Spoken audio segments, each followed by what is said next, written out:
Mr. Miller, first off, congratulations on your new film, and thank you for taking a little bit of your time to talk to me. I appreciate it. Very happy to do it. Thank you. Such a pleasure to talk to you about this film, which is insane, and I loved it.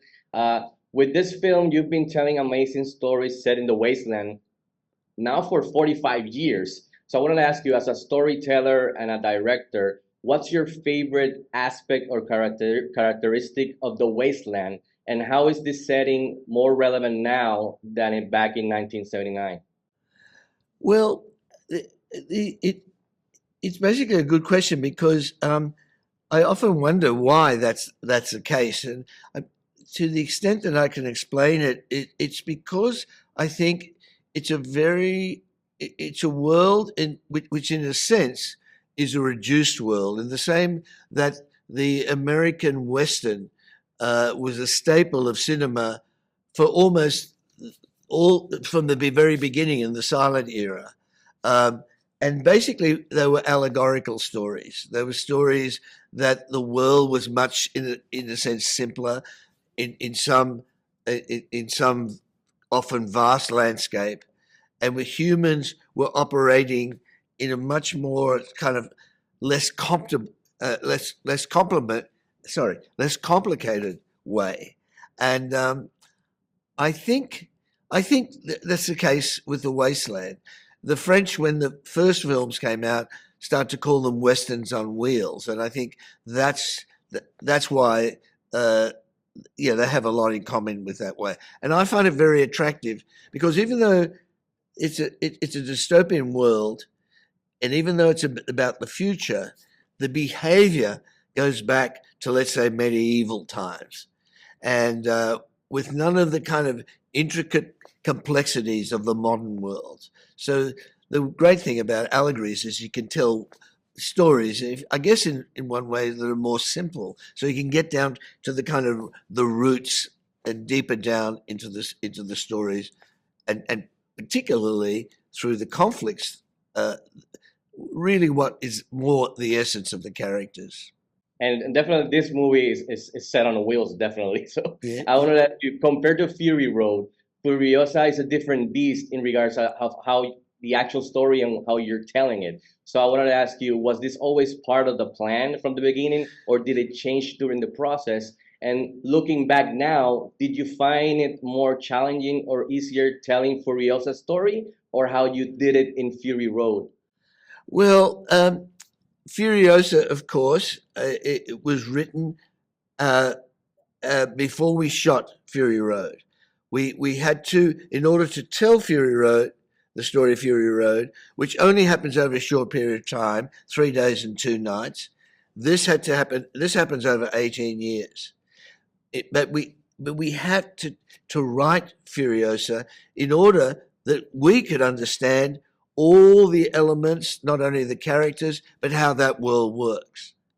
And so that informed the film. But they're two different types of movies. One is an intense chase film, action movie, in which you're picking up the backstory on the run, and the other is a saga happening over all that extended period of time, from when she's taken as a 10-year-old from the Green Place all the way until she becomes a road warrior working for the Immortan Joe, a kind of a tyrant, a warlord of the wasteland. So they're two.